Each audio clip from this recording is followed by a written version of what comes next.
Pipoca? Confere. Bebidas? Confere. Controle remoto? Na mão e pronto pro play. Então agora estamos entrando no Sofaverso.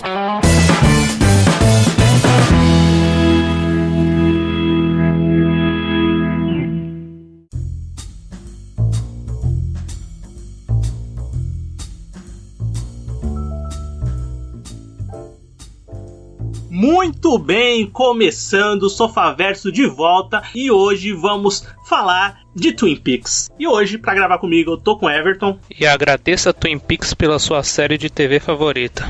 Eu só tô com o Everton, né? Esse podcast está em dupla hoje pela primeira vez, acho que na história do Sofaverso, que é curta, e do Nerd Paterno também, acho que não gravou nenhuma vez em dupla. Não.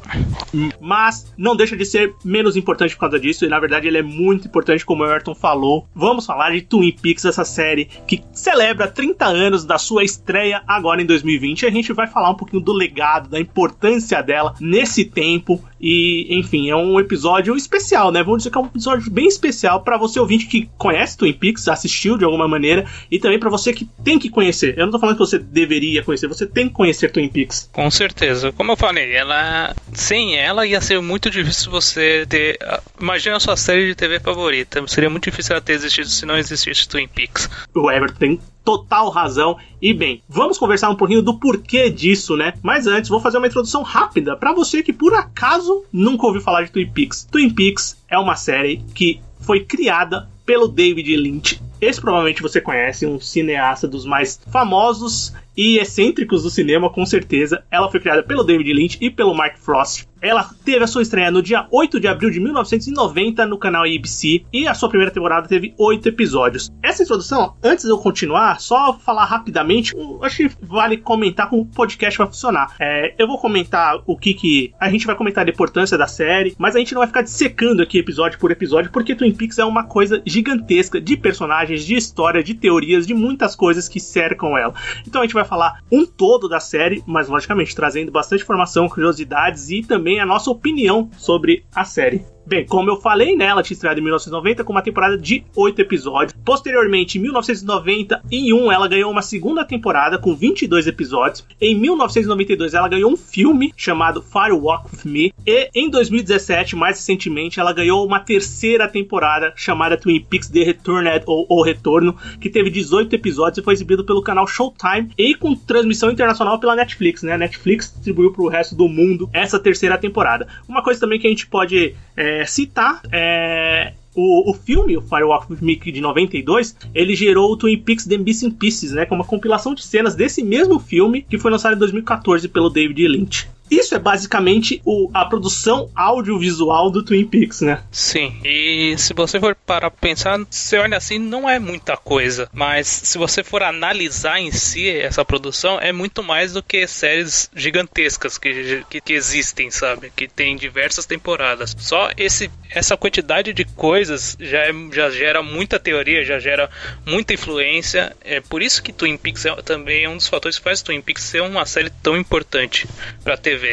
Realmente, a gente tá falando de uma série que foi exibida em 2 anos, né? 2 temporadas em 2 anos e acabou. Depois não teve mais. Teve o filme e acabou. Mas o impacto dela é tão forte, como a gente vai comentar daqui a pouco, que ela tá marcada até hoje. Tem uma legião de fãs gigante pelo mundo todo, né? Não vou dizer não só nos Estados Unidos. No Brasil, vamos falar de Brasil, só pra saber onde ela passou. Ela chegou a ser exibida na Globo em 1991, só que logo no começo ela já foi cortada. Tipo, ela passava depois do Fantástico, só que a Globo ela cortava algumas cenas pra caber num tempo fixo lá, e a gente sabe, quem assistiu e quem conhece, sabe que você cortar um episódio de Twin Peaks, você já vai perder muita coisa. Então, não funcionou, a Globo não teve uma audiência esperada com a série, né, com a exibição da série, então ela não foi exibida mais. Posteriormente, a Record, ela transmitiu as 2 primeiras temporadas completas em 93 e em 94, e depois transmitiu novamente em 95. O canal Viva, que esse sim é do Grupo Globo, voltou a exibir a série em 2012. passou as 2 primeiras temporadas completas.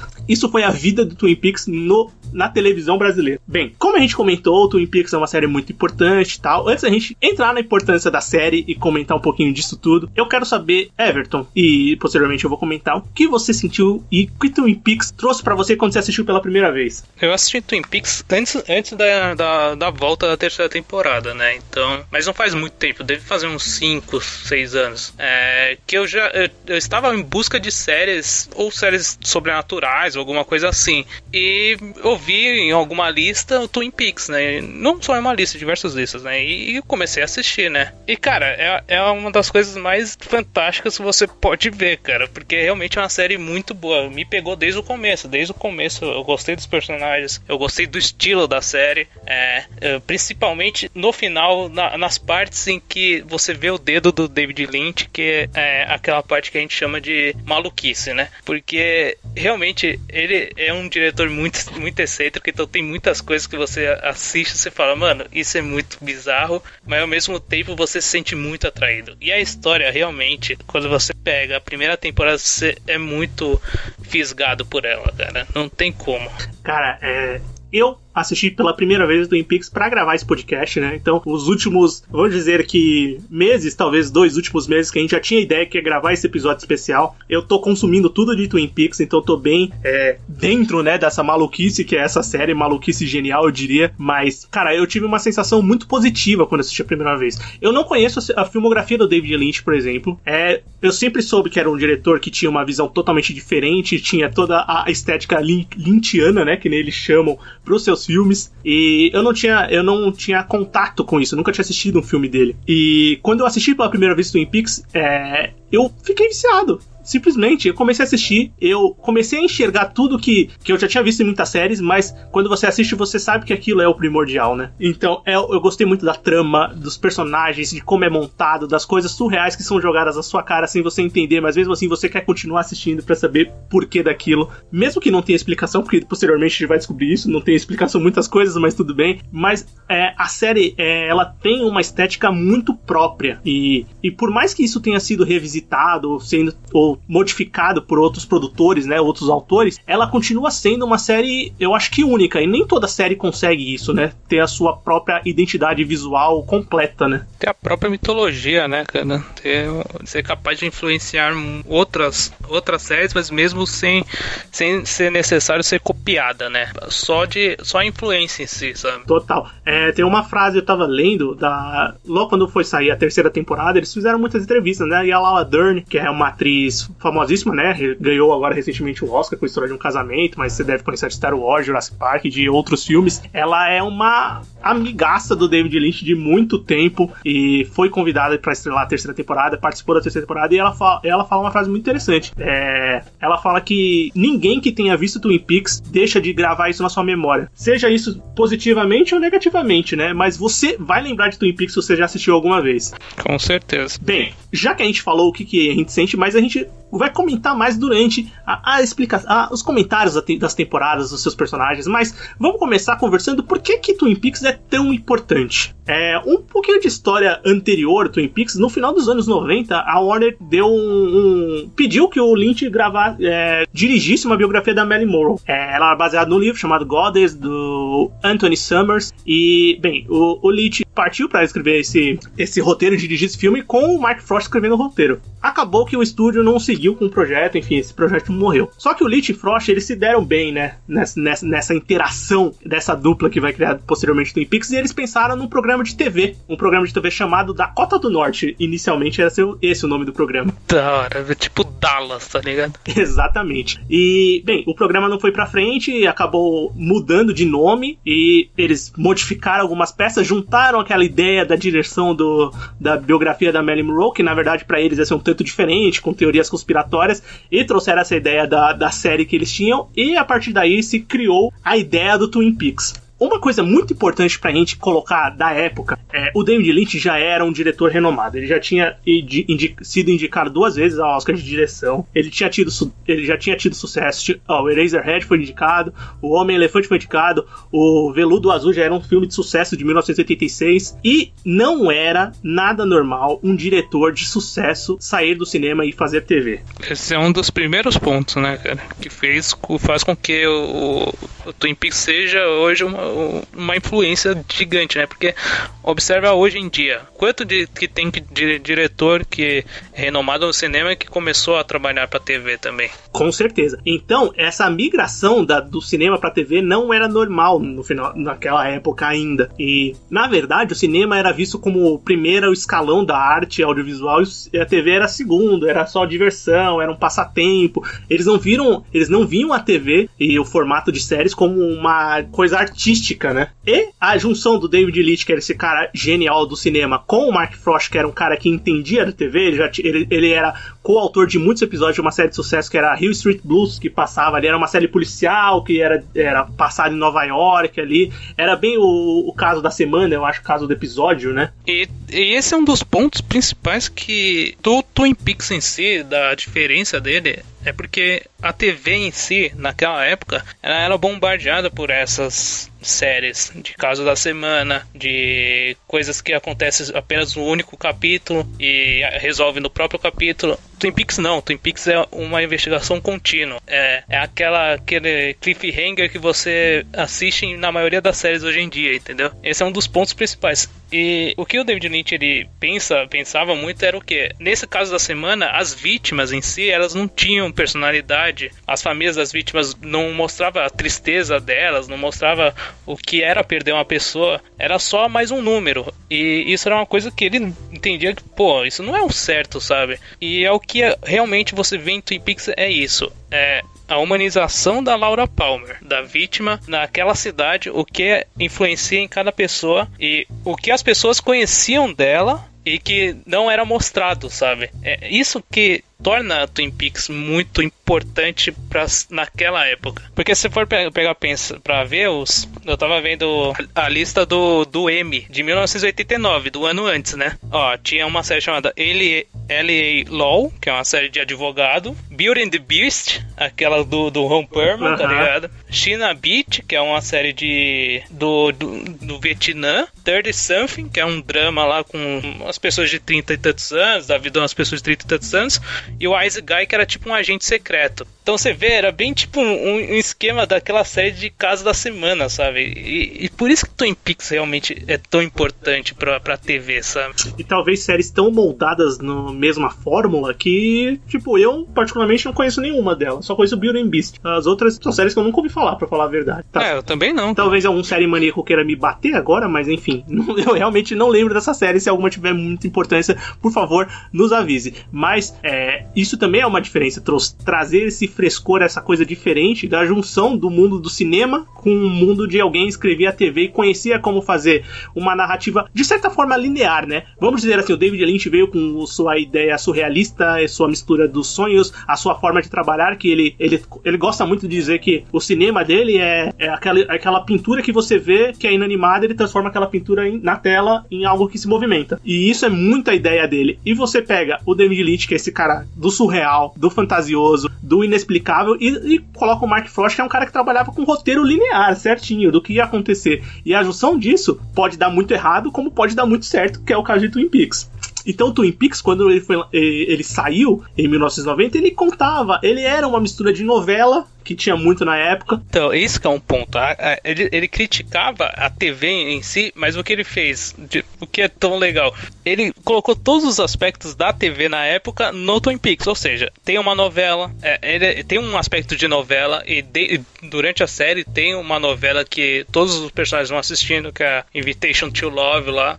Tem sitcom, tem muito clima de sitcom em algumas partes, principalmente do Andy com a Lucy, e tem o mistério policial, né? Então Então, tipo, todos os aspectos das principais séries estão no Twin Peaks. Mesmo assim, é uma crítica à TV naquela época. Isso que é foda, velho. Sim, é uma coxa de retalhos que não é aleatória, né? Ela é totalmente feita pra você ter não ter uma compreensão como espectador, né? Porque isso que moveu a série por muito tempo, mas tudo era controlado muito bem pelos criadores, né? E isso despertou a atenção das pessoas, né? Assistir e criar suas teorias, desvendar teorias, seguir as pistas que o Dale Cooper encontrava durante seu caminho, acompanhar as revelações de cada personagem, coisa que pra gente hoje é o normal e é o que atrai as grandes séries. Pra aquela época não era normal, não era uma coisa que acontecia com todas as séries de televisão. Bem, por exemplo, eu tava vendo uma entrevista do David Chase, que é o criador de Sopranos, que é uma das séries mais cultuadas da televisão, série da HBO, que também é uma das séries colocadas lá como uma das principais já feitas. É uma entrevista pra Vulture em 2015, e ele fala sobre o Twin Peaks, né? Como o Twin Peaks influenciou ele. Quem assiste Sopranos, quem já assistiu, sabe da influência do Twin Peaks ali, principalmente nos planos de sonhos que o seu personagem principal tem muitas vezes. E o pessoal pergunta pra ele por que Twin Peaks, pra ele, na época que ele assistiu, parecia diferente. Ele dizia que não sabia muito como explicar, mas por mais particular que fosse, Twin Peaks parecia mais a vida real, mesmo com todas as suas bizarrices, do que as séries que eram exibidas na época. Então, mesmo com tudo que é fantasioso e bizarro, vamos dizer assim, em Twin Peaks, mesmo assim, ele se parecia mais com o real. Uma coisa que é muito importante aqui no Twin Peaks também é a mudança da cidade grande, do centro urbano, para o interior. Isso também não era algo comum. A gente tem a vida americana ali, mais próxima da maioria da população. A maioria das cidades são cidades pequenas, não são cidades grandes metrópoles. A gente tem a rainha do baile, a gente tem o xerife da cidade, a gente tem coisas que não eram colocadas muito na televisão e dessa vez são trazidas como o foco principal da série. Porque puxa também um outro aspecto geral do Twin Peaks em si, é uma questão de balanço, do dualismo entre as coisas. Porque você pensa, uma cidade pacata, cidade rural, onde tem segredos horríveis escondidos dentro. Cada personagem tem a sua revelação e a sua importância. Quando eu comecei a assistir o Twin Peaks, por mais que eu já tenha visto séries com grandes núcleos, com muitos personagens, com tudo se conectando de alguma forma, o Twin Peaks ele constrói muito bem. Eu acho que o piloto do Twin Peaks, se não é o melhor, com certeza um dos melhores pilotos que eu já vi nas séries, porque ele explica muito bem aquele mundo, ele introduz muito bem o seu protagonista, o agente do FBI, Dale Cooper, mostra o enigma principal da série, que é quem matou Laura Palmer, quando ela é encontrada no começo da série, e mostra muito bem as pessoas daquela cidade, como cada pessoa começa a lidar com aquela notícia de imediato. E a partir daí da primeira temporada, os seus 8 episódios, a gente vai desenvolvendo cada um deles e entendendo mais.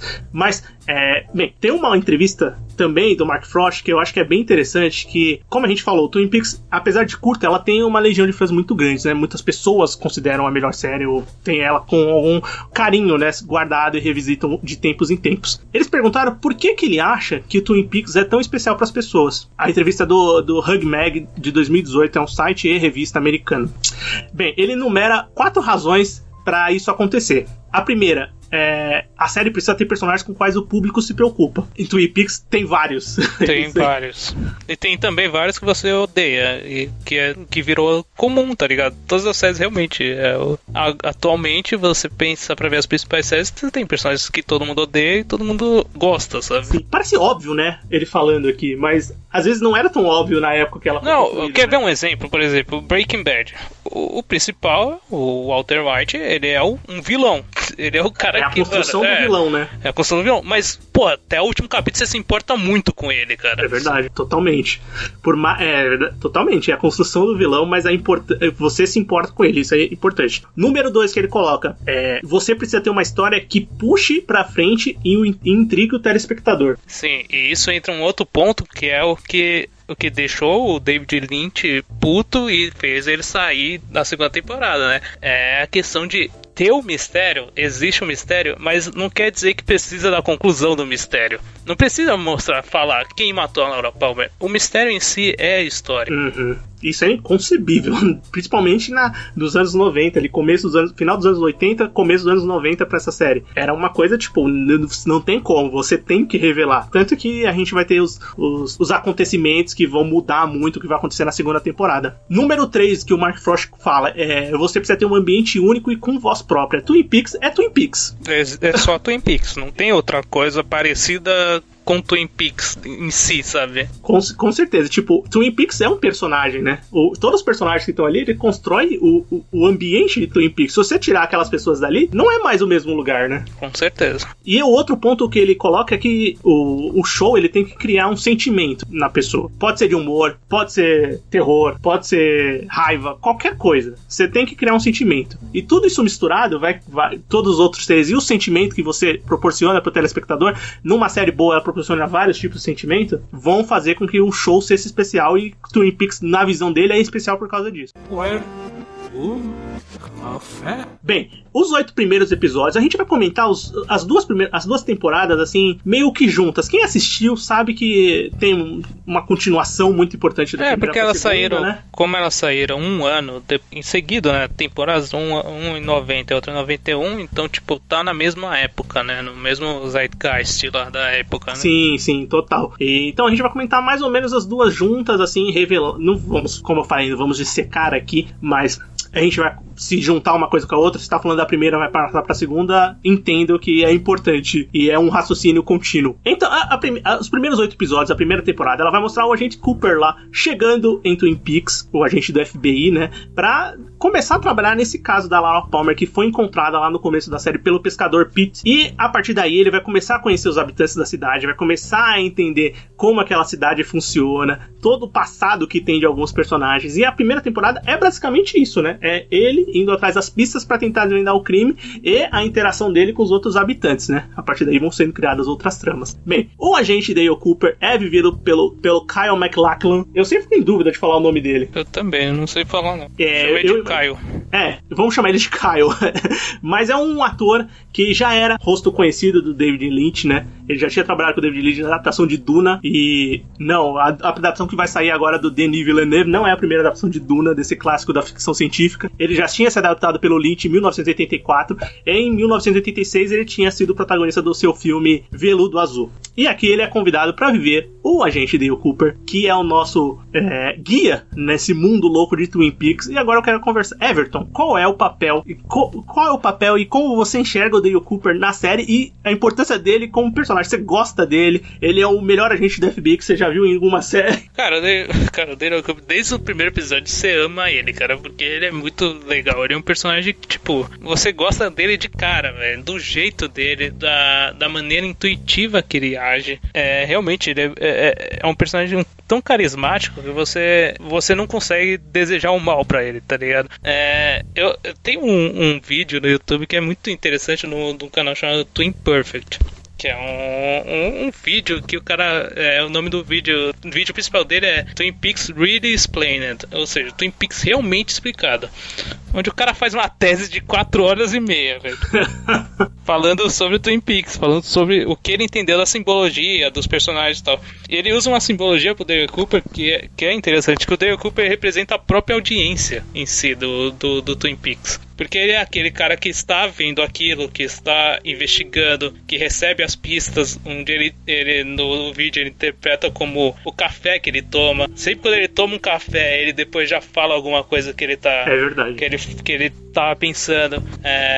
Isso é muito interessante, essa simbologia que o Dale Cooper pode ter de como a audiência, como a pessoa que está entendendo o que está acontecendo naquele lugar, está conhecendo os personagens, está conhecendo sobre a própria Laura, que ninguém sabe. Afinal, é só depois que ele chega que a gente consegue ver quais são as coisas que ela estava metida, entendeu? É muito interessante esse conceito dele ser a própria audiência, o Dale Cooper. Mas como personagem em si, é muito bom ele, cara. Eu não tenho o que falar, sabe? Não, realmente, cara, ele é o famoso protagonista que te pega desde a primeira cena. Você compra o jeito dele. Eu acho que é isso que o Everton comentou, por exemplo, do tomar café e das coisas que ele tem durante a série, a forma que ele usa o gravador dele, falando com a Diane, que a gente não conhece até então quem é, mas ele gravando todos os passos dele, a forma como ele interage com os personagens, a inteligência dele, a perspicácia rápida e a inocência dele em muitos casos, né, que ele parece até meio bobo de vez em quando, mas é o jeito dele.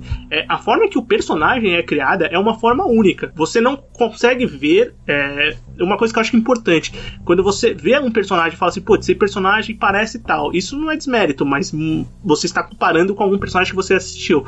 O Dale Cooper, ele consegue ser único. O Dale Cooper é o Dale Cooper. Eu não consigo lembrar de outros personagens que são parecidos e outros personagens que antes ou depois, saca? Eu assisti agora o Twin Peaks e eu falei, mano, o Dale Cooper é o Dale Cooper, velho. Eu não lembro de outro personagem que me lembre o Dale Cooper. Porque ele tem aquele ar de ser um cara muito bom, tá ligado? Na profissão dele, mas ao mesmo tempo sendo ele é meio bobo, ele é muito engraçado, mas ao mesmo tempo ele tem cenas muito dramáticas. É muito legal isso, tá ligado? É realmente um personagem único, sabe? Não, total, e funciona muito bem. Isso que o Everton falou, eu não sabia, tipo, não é que não sabia, isso é uma interpretação, né? Mas é uma coisa que faz total sentido, né? Quando você tá assistindo a série. E o legal também é que através dele que a gente tem conhecimento principalmente da questão lá do Black Lodge, daquelas cenas lynchianas, sabe? É geralmente a partir dele que vem. Ele que recebe as interpretações dos sonhos, sabe? Totalmente. Porque ele como ele funciona como uma audiência, a gente vê aquelas coisas e interpreta também de um jeito, sabe? Então, digamos assim, aparece a cena do Black Lodge, ele já entende o que é, né? Porque a gente viu aquilo também. Faz total sentido. É a maneira do Lynch muitas vezes filmar, né? Focalizando em objetos ou partes paradas, inanimadas, ou só um ambiente por muito tempo, que muitas vezes você fica falando, puta, será que aconteceu alguma coisa? Deu pau, travou, pausou, mas não, é a forma que ele encontra pra gerar a curiosidade e o pensamento do telespectador, né? Você entender o que tá funcionando na cena e no som que tá tocando, né? A gente não pode esquecer que a trilha sonora do Twin Peaks é uma coisa fundamental pro entendimento da série e pra construção da série, né? É o que eu ia falar. O Twin Peaks, ele é uma obra realmente audiovisual. Ele não é o ponto principal não é só o diálogo, não é só a imagem, não é só os efeitos, não, ele é tudo. O diálogo ele funciona, mas ele funciona dentro daquela visão, daquela estética visual do David Lynch, que funciona dentro daquele som ambiente, daquelas cenas onde o som ele te causa um desconforto, ou na própria música do Angelo Badalamenti, que é muito icônica, que sempre toca, todas as cenas principais toca aquela música do tema do Twin Peaks. Então ele realmente é uma obra audiovisual. Ele não se destaca apenas em uma coisa, ele se destaca no todo, sabe? Isso que é foda, velho. O tema principal de Twin Peaks com certeza deve ser um dos temas de série mais conhecidos, né? O tema do Angelo Badalamenti, como o Everton comentou, que é um artista de longa data, amigo do Lynch também, ele trabalhou com ele anteriormente. E, assim, a gente fala do Lynch que ele tá em tudo, mas é porque realmente o cara, além de diretor de cinema, a gente tá diretor roteirista, né, de seus filmes, ele também é artista plástico, ele é músico, ele faz um pouquinho de cada coisa na arte, né? E isso ele leva pra todos os seus trabalhos praticamente, né? Então, realmente, o som é uma coisa fundamental em Twin Peaks e funciona muitas vezes, tanto na música direta quanto na música instrumental, vamos dizer assim, né? Aquela música de trilha sonora original pra você criar um ambiente e você quer contar a história. E essa primeira temporada, ela funciona bem assim. Aí, a partir daí, a gente vai conhecendo os seus personagens.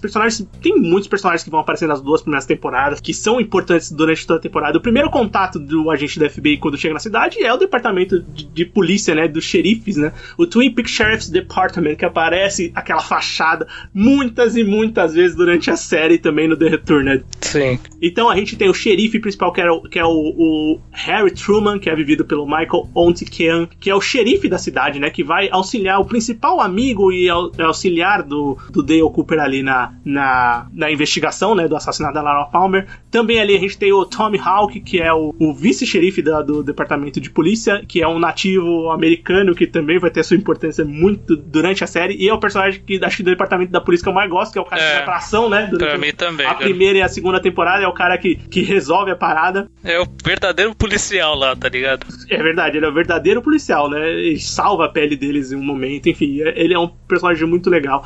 A gente tem o Andy, que ele é o policial mais deslocado ali possível, mas ele tem uma visão... Eu não sei se a gente pode dizer que ele é autista. Tu sei, cara. Eu fiquei pensando, será que ele chega a ser... Não, é porque, tipo, você mas parar pra pensar... Mas ele tem uma visão de mundo muito peculiar, né? Não, se você parar pra pensar, tipo, todos os personagens do Twin Peaks, eles têm aquele lado tem o lado da luz e o lado das trevas, digamos assim, tá ligado? Que tem o balanço entre eles. O único que não tem é o Wade, cara.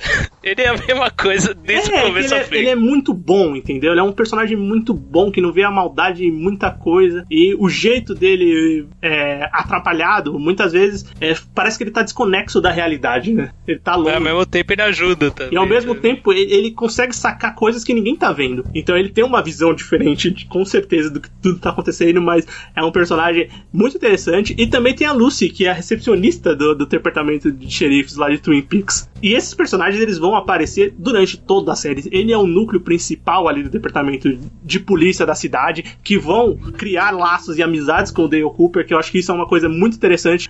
Uma coisa que eu percebo nessa primeira temporada e na segunda também, é como eles criam verdadeiros laços. Você compra a ideia de que eles se tornaram amigos durante a série. Cara, isso é verdade. Principalmente o Cooper e o Harry, né? E não é do nada. No começo eles têm aquela desconfiança com o pessoal do FBI, tá ligado? Mas eles percebem que o Cooper é um cara que quer ajudar, que quer...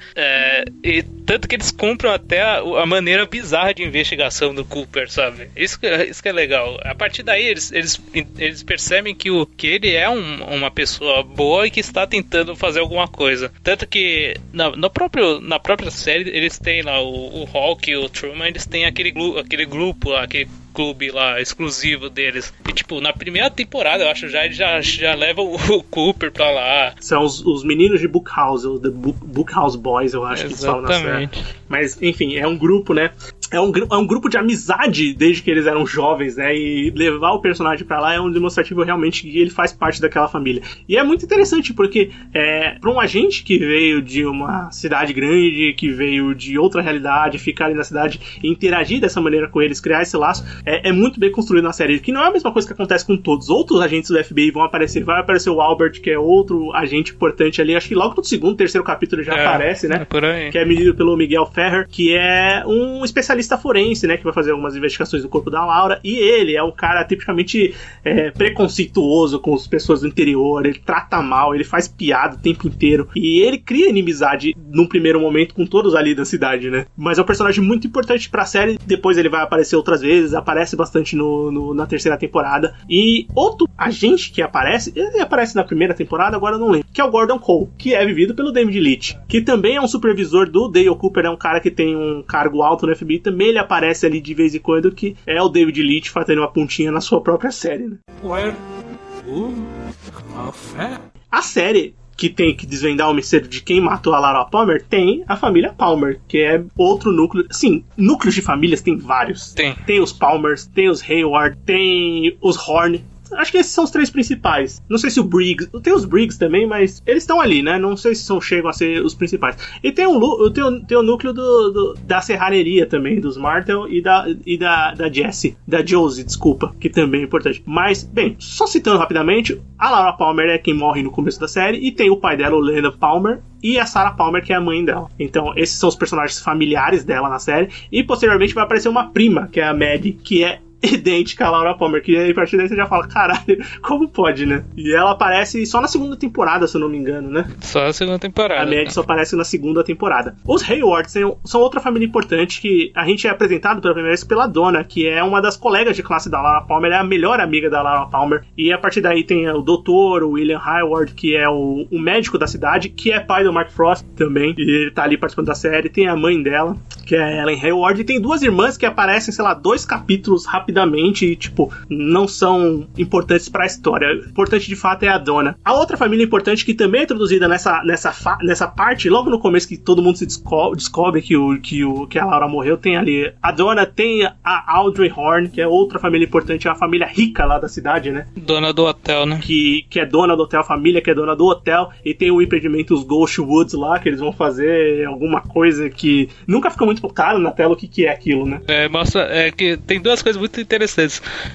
Primeiro, mostrar a dualidade, que é o Ben Horne, né? Que é o pai da Audrey, que ele é dono do empreendimento mais importante, que é o hotel principal da cidade, ao mesmo tempo ele é dono do bordel. Exatamente, que de fundamental importância principalmente para a reta final da temporada. E o outro é essa questão do como o mistério, a história em si é um mistério em si, é a continuidade do mistério, não é a revelação da morte da Laura Palmer. Tanto que isso também é demonstrado nessa jogada da história do Ghostwood, né, daquele empreendimento, que eles falam a temporada inteira, todas as temporadas falam disso, mas nunca tem conclusão aquilo, sabe? Realmente, isso aí vai levado durante a segunda temporada um tempão, mas uma resolução de fato pra isso não acontece. Audrey, o Ben Horne, que é o pai dela, também aparece. O Jerry, que é o irmão do Ben, tem a mãe dela, mas a mãe não tem muita importância, não aparece muito, ela aparece ali, mas não tem uma importância de fato pra construção de arco. Um importante é o irmão da Audrey, né? Que eu esqueci o nome. Sim, o importante é o Johnny,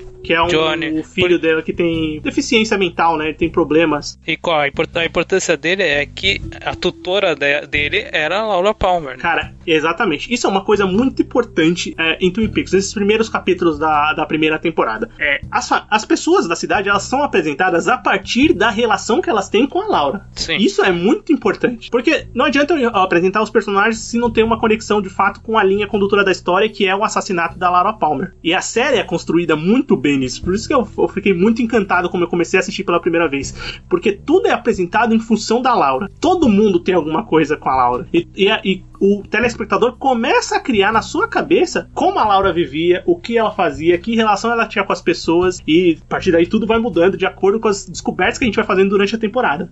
Outra parte importante da cidade é a serralheria, que é conduzida pela família Martell, mas tem a Josie Packard, que ela é a dona, né, de fato, porque ela era casada com o irmão da Catherine. A Catherine é casada com o Pete Martell. Então a Catherine Martell, o Pete Martell, que o Pete é o pescador que encontra a Laura lá no começo de tudo, né? Sim, ele é a primeira interação que a gente tem, né? Exatamente, e a Josie é essa dona, né, que é herdeira e é viúva do irmão da Catherine. Existem muitos núcleos durante a série. Tem as coisas importantes da cidade, dos personagens da cidade. Eu acho que a personagem muito importante é a Log Lady, como é que fica em português? Mulher do tronco? Eu acho que sim, né? Cara, uma senhora que segura um tronco que ela recebe profecias do marido através do tronco. É bizarro, é muito bizarro. Lynch, é David Lynch. É muito lynchiano. Esse é um personagem que o Lynch criou em outro filme, que ele tinha ideia de fazer um filme só dela, ou alguma coisa só dela, mas posteriormente acabou encaixando ela aqui em Twin Peaks. E ela é o que tem os diálogos meio que muito importantes, sabe, pra série. Ela traz muitas dicas, muitas pistas nos diálogos dela, né? Demais. E a parte sobrenatural também vem muito dela, né? Com certeza. Quando você compra, tem um box ou alguns boxes dos DVDs, VHS, que todo episódio tem uma introdução dela. É muito bom essas introduções, cara, porque é ela só falando, sabe? E ela falando de uma maneira meio enigmática, sabe? Mas que ao mesmo tempo tem muita importância, porque revela todo o plot da série, sabe? Das coisas importantes, dos símbolos da série, entendeu? E essa primeira temporada, quando a gente tá assistindo, a gente nem enxerga, assim, não que não enxergue, acontecem primeiro a questão novelística de você conhecer os personagens, a interação, traições, e quem tá com quem não tá, isso tem na série, a investigação criminal que tá acontecendo, mas o paranormal, às vezes você fica tipo, se você já conhece Twin Peaks, sabe que vai ter alguma coisa de mistério, desconhecido, a gente fala, caramba, não tá acontecendo, né? Mas a primeira temporada realmente demora pra acontecer. A Log Lady é uma pessoa que traz um pouco disso, mas de fato só vai acontecer no final da temporada. Porque o que você vê é mais uma questão da investigação, do jeito de investigação do Cooper, né? Totalmente, é o jeito de investigação dele. E, bem, eu acho que só pra acrescentar outro lugar importante, assim, porque a série trabalha com vários locais importantes. A gente falou da serralheria, tem o hotel, tem a delegacia de polícia e também tem o RR da Norma lá, né? Isso, que é o restaurante, que é muito importante. A Norma, que é uma personagem que é dona daquele restaurante, que tem um relacionamento com um cara que tá preso. Eu nem lembro o nome do personagem, que ele é importante, mais importante na primeira temporada, mas acho que na segunda ele nem aparece mais, ou aparece pouco. Ele tem uma relação com a Josie. Mas o importante daqui da Norma é que ela tem uma paixão desde a infância com o Ed, com o Big Ed, que isso vai se desenrolar durante toda a série e posteriormente vai se resolver lá no retorno. E também tem a Shelley Johnson, que é casada com o Leo Johnson, que trabalha ali no restaurante e é uma personagem que também vai aparecer com muita frequência nas temporadas. Sim, e também importante pontuar que o Big Ed ele é casado com a Nadine, né? Isso, a Nadine. Que é outra personagem também que é muito lynchiana, tá ligado? Demais. Puta, principalmente posteriormente. Que é uma personagem que nem tem relação com essa não tem relação nenhuma com a história de fato do sobrenatural, mas ela tem umas saídas cômicas e umas coisas bizarras que acontecem com ela, que são sensacionais. Depois que ela fica super forte, que é na segunda temporada, acho que se eu não me engano é na segunda temporada, funciona muito bem. Mas essa primeira temporada, como eu te comentei, tem toda essa investigação, posteriormente, o Twin Peaks, como a gente comentou lá da sua importância, ela é cheia de cliffhangers. Todo episódio você tem um cliffhanger pro próximo episódio. Principalmente essa primeira temporada, ela funciona muito bem. E ela deixa um cliffhanger enorme pra segunda temporada. Agora imagina você na época onde você via só casos da semana, aparece uma série dessa, velho. Todo mundo ficou maluco, velho. Não, E horário aí, tipo, em canal aberto, sabe? A ABC, que é um canal aberto lá. Com certeza. E assim, a audiência da série da primeira temporada, ela teve uma audiência enorme nos primeiros episódios. Depois caiu um pouco, mas mesmo assim era uma audiência muito grande. Não, e se for para pensar, durante a série tem os elementos do Black Lodge, que são sempre cenas desconfortantes, cenas bizarras, com um anão falando de trás pra frente, que só por isso já é bizarro, tá ligado? As pessoas andando de trás pra frente, essas coisas, sabe? Que é o interessante, sabe? Da maneira visual do David Lynch mostrar aquela estranheza daquele local, né? Sim, e a gente vai tendo flashes disso, né? Durante a temporada do Black Lodge, dessa sala vermelha misteriosa que a gente não sabe o que é, do Bob. O Bob que é o vilão. Que é o principal vilão da série, que é posteriormente descobre que é uma entidade, né? Essa coisa mística, sobrenatural, de outra dimensão que causa o mal de alguma forma, que tem uma história engraçadíssima, que é o Frank Silva, o nome do ator, né? Que era um dos figurinistas do Twin Peaks. Então, quando o David Lynch estava gravando um take, ele apareceu na cena, ele olhou o take e falou: calma aí, não vamos fazer de novo, não. Calma aí, tem o que ele tá fazendo aqui? É o figurinista e tal. Assim, nossa, vamos, usa a mesma roupa que você tá, vamos acrescentar ele na série. Porque tem o piloto europeu, se não me engano, tem essa cena onde é no quarto da Laura e ele tava, tipo, arrumando e ele vê pela grade da cama, sabe? E ele falou, mano, isso é muito assustador, cara. Isso daí realmente é o vilão, sabe? É isso que é foda. Cara, e uma coisa que eu acho brilhante também do David Lynch, principalmente Twin Peaks, ele não é um cineasta de terror, mas ele cria muito bem. Se ele quisesse, ele ia ser um dos maiores, velho. Cara, como ele cria bem o terror, o desconforto, né? Que é uma coisa importante pro terror. Ele cria muito bem. Acontece em Twin Peaks as duas temporadas, acontece mais, eu acho que no The Return, né? Cara, então ele tem essa veia do terror que é muito explícita no Twin Peaks. E o Bob é assustador, né? Vamos falar a verdade, você fica com medo dele. Opa, caramba, não pelo cara em si, né? Mas o jeito, ele é um cara que entregou muito, sabe? Acho que mesmo ele não sendo ator, ele entregou muito a persona de um vilão foda, tá ligado? Ele tem pouquíssimas falas, ele só tem que fazer as suas cenas físicas, né, mesmo. Ele não era ator, né, como a gente comentou. Ele não voltou pra terceira temporada, ele tinha morrido, ele já faleceu em 95, se eu não me engano. Ele morreu lá nos anos 90 mesmo, de decorrência da AIDS. Mas enfim, ele ficou aí com essa marca do vilão do Black Lodge, né, uma das entidades ali vilanescas, que depois que a gente vai entender. Porque, como eu disse, a primeira temporada elas se misturam, né? Então o gancho da primeira temporada ela leva uma segunda temporada muito rapidamente. Por isso que assim, a gente tem pouco tempo de diferença e a gente tem muita pressão pra saber o que estava acontecendo.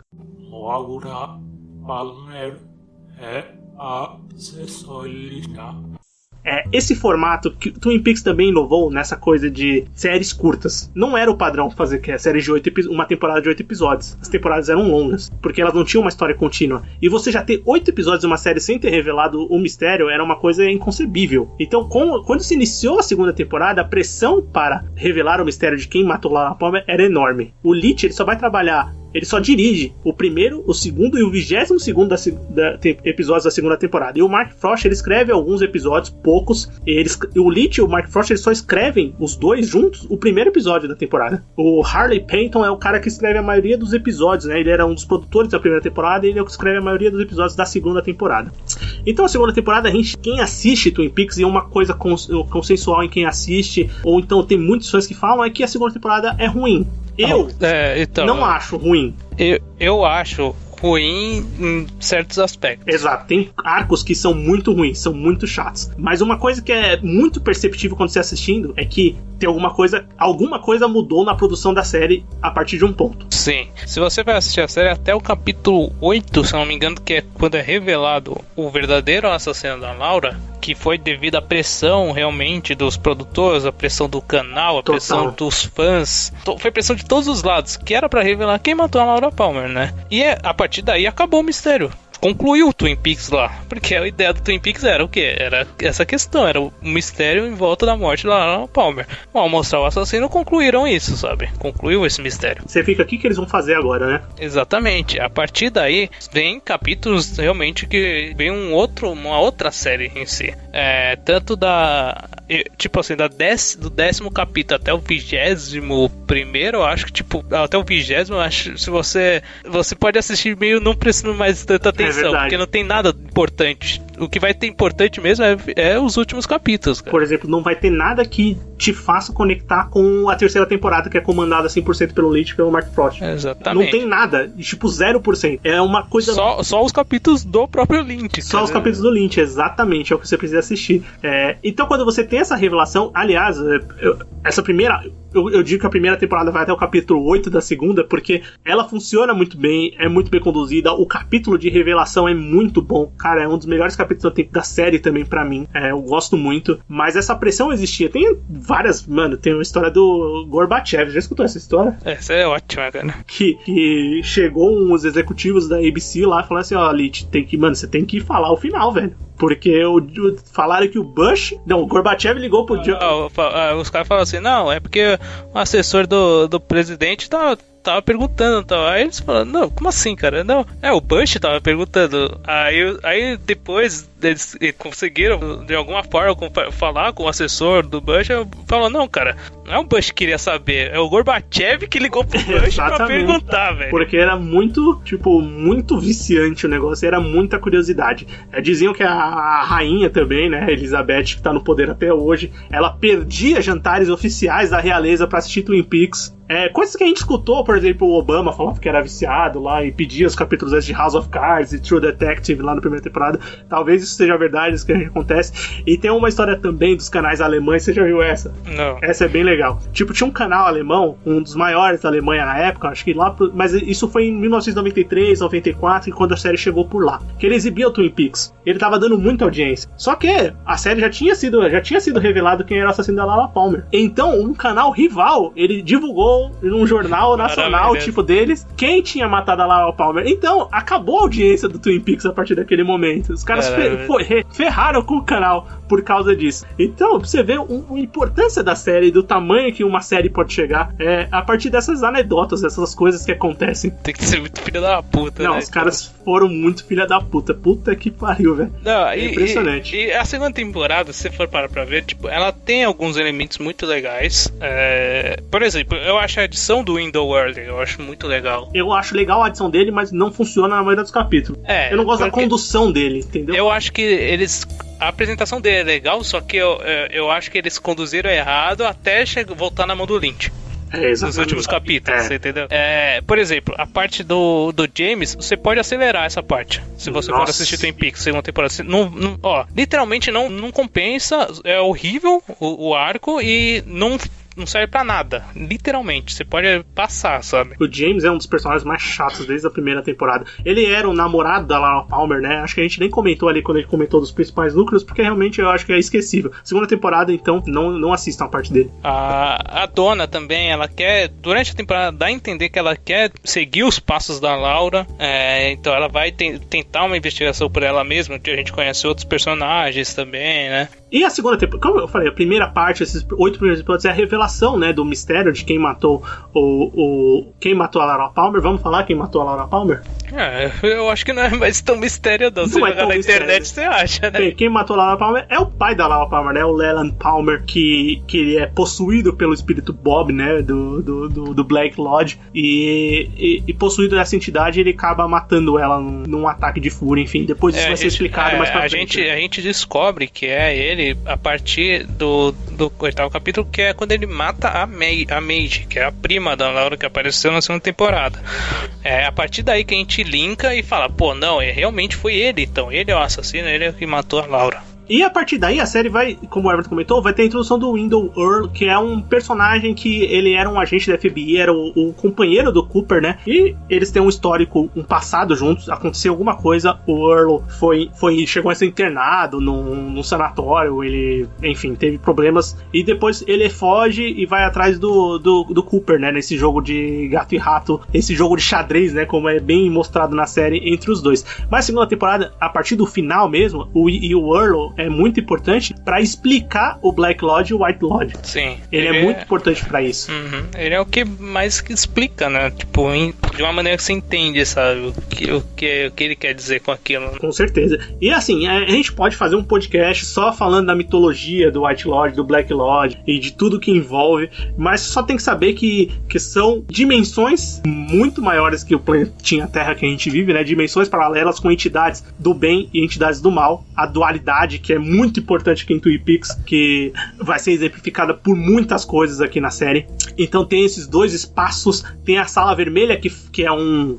Vamos dizer que é um... É um dos lugares mais icônicos, velho, da série. Que é uma dimensão também ali, que é diferente do White Lodge. O Black Lodge é uma coisa, o White Lodge é uma coisa, a Sala Vermelha é outra coisa. Vamos dizer que ele é tipo um hall pra esses lugares, vamos dizer assim, uma porta de entrada. É meio que o backstage, né? Exatamente. De um palco, assim, digamos assim. E essas entidades, esses lugares, toda hora estão sendo representadas na tela. A gente tem o vendedor de sapato, que é o Mike, durante a série. Temos o braço dele, que é o anão. O braço dele, que é o anão, é verdade. E...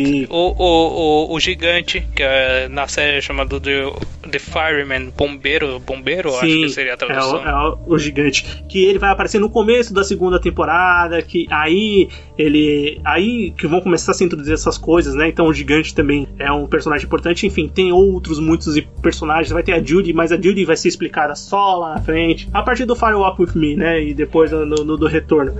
O último capítulo da segunda temporada, do 22º, pra mim é uma das coisas mais legais que tem de termo de série, cara. Cara, é muito foda. Por quê? Durante a temporada, o Cooper, ele acaba fazendo tendo um relacionamento, né, com a Annie, que é irmã da Norma, que é a dona do restaurante da cidade, né? Acaba tendo um relacionamento com ela e tal. Aí a série vai desenrolando a partir do Wendell Earl tentando sequestrar. Ele não queria sequestrar ela de primeira, mas depois foi sequestrar, porque também a série tem uma quebra muito grande, que é uma coisa importantíssima da primeira temporada, é o relacionamento, que nunca foi um relacionamento do Cooper com a Audrey Horne. E depois isso é quebrado na segunda temporada. Porque tem alguns fatores, né? Tipo, um dos fatores que falam, assim, as más línguas, é que o Kyle MacLachlan lá, ele namorava com a atriz que faz a dona, né? E ela não tava gostando muito desse rolê, não, dele com a Audrey, né, cara? E mesmo porque também tem que lembrar que a Audrey era uma das personagens mais carismáticas e que o público mais gostava da série. Com certeza, era uma das que o pessoal mais gostava das cenas, gostava dela, sabe? Porque ela tinha aquele jeito espontâneo dela querer fazer a própria investigação. No final da primeira temporada é muito importante, porque ela vai tentar fazer as coisas por ela mesma. Sim. Até ser salva pelo Cooper, pelo cavaleiro, né, que é o Cooper. Isso é por isso que ela pegou uma importância muito grande. Aí, nessa questão lá, eles falaram assim, beleza, então vamos tirar o Cooper, não vai namorar com ela, vamos arranjar uma outra pessoa pra ele, então. Porque o Cooper é uma pessoa, é um agente da FBI que não ia se relacionar com uma estudante garota. Do ensino médio, né? Teoricamente tem 17 anos, mas o Twin Peaks inovou até isso. Malhação não foi a primeira série a colocar jovens mais velhos no ensino médio. Já aconteceu em Twin Peaks. E a Audrey é tão importante que durante a série, depois que Twin Peaks talvez no tempo que o David Lynch estava afastado, ele desenvolveu um filme pensando nela, né? Como ela é a protagonista. Mas esse filme acabou não tendo ela como protagonista e dizem que virou Cidade dos Sonhos. É bem que isso. É um dos filmes mais famosos do David Lynch, né? Que saiu lá em 2001. E a segunda temporada, como o Roberto falou, assim, tem um último episódio fantástico, assim, muito interessante pra você conhecer a mitologia fantástica do White Lodge, do Black Lodge, você entender o que aconteceu com o Cooper e deixar um cliffhanger absurdo, que talvez seja um dos maiores da história das séries, pra continuar a história posteriormente. É maravilhoso, cara. O final da segunda temporada você fica abismado com o que acontece, cara. E tem uma... E voltando àquele vídeo que eu tinha falado, né? O cara ele dá uma explicação que eu acho interessante, porque ele fala assim, o Bob, ele representa todo o mal que era consumido na TV. Que era tipo, as pessoas não davam importância para os assassinatos das personagens, aquele mal que era apresentado na TV, entendeu? O Bob era a personificação daquilo. E o Cooper é a audiência. Quando forçaram David Lynch a fazer um final pro Twin Peaks, ou seja, forçaram ele a apresentar quem foi o assassino, que no caso seria o plot do Twin Peaks, que era o mistério da morte da Laura Palmer. Quando forçaram ele a apresentar o assassino, ele falou assim, então beleza, então é isso. Então no final eu vou apresentar o quê? Que a audiência, por ter forçado isso, ela se tornou má, tá ligado? Nossa. Então por isso que o Cooper no final ele é possuído pelo Bob, cara. Cara, é muito brilhante. Essa explicação é sensacional e faz todo sentido, né? E é uma coisa que posteriormente a gente vai ver um retorno também, que ele subverte totalmente a expectativa do telespectador. Isso sim, com certeza.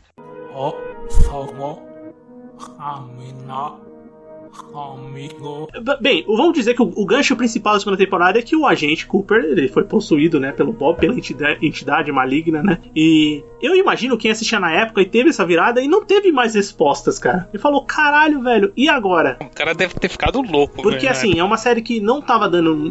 Twin Peaks na segunda temporada teve uma queda de audiência, também muito pelo fato de ter revelado o mistério no meio da temporada, ter sido conduzida de uma forma não tão agradável pra quem era fã do começo, dos mistérios, das teorias. Depois teve um último episódio muito bom, mas acabou ali a segunda temporada e não teve outra temporada. E a partir daí as respostas vieram só em 1992, que foi no filme, né? O David Lynch dirigiu um filme. Não, isso que é o detalhe, né? As pessoas esperavam que a resposta viesse no filme, né, cara? Bem, primeiro, mais uma coisa inovadora aqui que o Twin Peaks trouxe, que é um filme complementando a série. Isso também não existia. Sim. Isso é uma coisa que o David Lynch quis gravar, ele gravou. Ele é o diretor e um dos roteiristas do filme, roteiro dele, do Robert Eggers, que é o Fire Walk With Me, que é um filme que foi lançado em 1992 no Festival de Cannes. Primeiro, Mark Frost e David Lynch tiveram uma treta pra gravar esse filme, porque o David Lynch, ele queria o filme, só pra gente contar rápido, ele vai contar a história dos últimos dias da Laura Palmer, tanto que o filme em português se chama Twin Peaks, Os Últimos Dias de Laura Palmer. Exatamente. Então é um filme prequel, exatamente. Você acha que essas coisas prequel que sai hoje é inovadora? Não, não é. O David Lynch já tinha fez isso lá em 1992.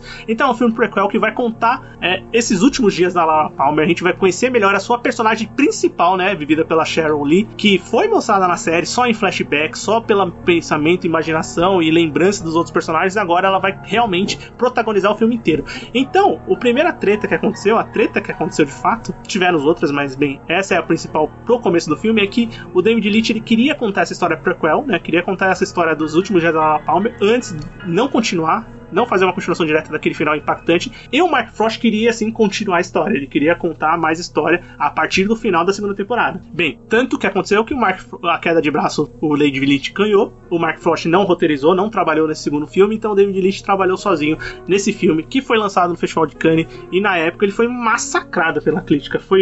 Falaram que foi uma das vaias maiores que já teve no festival da história. Caralho, velho, inacreditável, cara, pra mim. E a gente tá falando de uma série de sucesso, com boas críticas, com boa audiência na época, e o filme, ele foi muito mal recebido.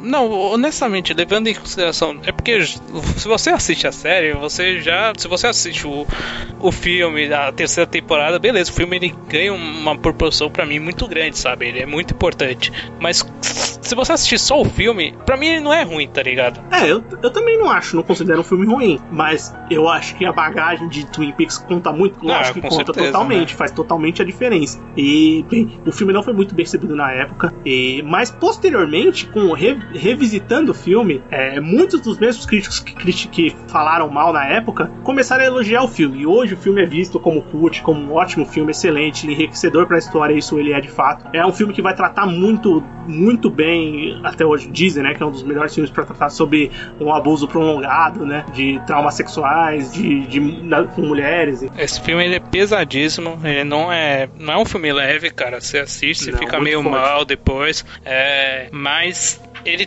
traz ele é muito importante pro Twin Peaks, cara, pra mitologia do Twin Peaks. Muitas das coisas importantes estão lá. E ele traz as atuações muito fantásticas, velho, da Sheryl Lee, como a Laura Palmer, é muito foda. Ela manda demais. Do Ray Wise também. Também do Ray Wise, que é o Leland Palmer, cara, que é animal também. Eles mandam muito bem, sabe? Eles vendem muito bem o filme, cara. Eles vendem muito a ideia dos seus personagens, né? Da personagem da Laura Palmer sendo a vida inteira abusada e tendo esse problema constante, e isso mudando a vida dela de uma maneira assim que não tinha como reverter, e do pai sendo controlado por essa entidade, mas ao mesmo tempo essa entidade talvez aflorando os sentimentos ou intenções que ele já tinha, né? Você nunca tem certeza se é a entidade só ou se ele realmente está fazendo isso. Então, esse filme vai contar muito bem essa história. Ele tem só as suas 2 horas e 15. Vai introduzir elementos para você conhecer mais desse mundo fantástico do White Lodge, do Black Lodge e das entidades que compõem ele. E ele também vai gerar um outro filme que foi lançado muitos anos depois, que chama Twin Peaks The Missing Pieces. Que originalmente esse filme foi gravado, ele tinha umas 4 horas de duração. Só isso, coisa básica. Mas aí o estúdio obrigou o David Lynch a cortar o filme para 2 horas e 15, né? Foda, né?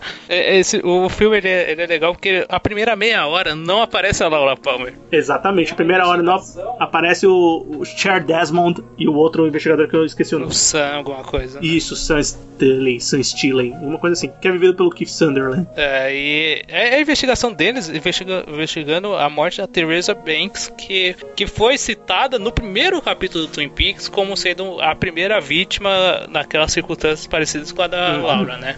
Então eles são os investigadores principais daquilo. Aí você vai analisando, quando principalmente aquele vídeo que eu já mencionei, o cara fala realmente que é muito interessante. O Desmond, quando ele investiga, no exato momento onde ele acha a pista, que é o anel principal, onde a investigação vai mudar pro FBI, lá pro próprio dele, Cooper, ele some. É verdade. Porque ele cumpriu o papel dele. O papel dele era investigar aquele ponto e chegar até lá só. E foda-se, tá ligado? Isso é muito...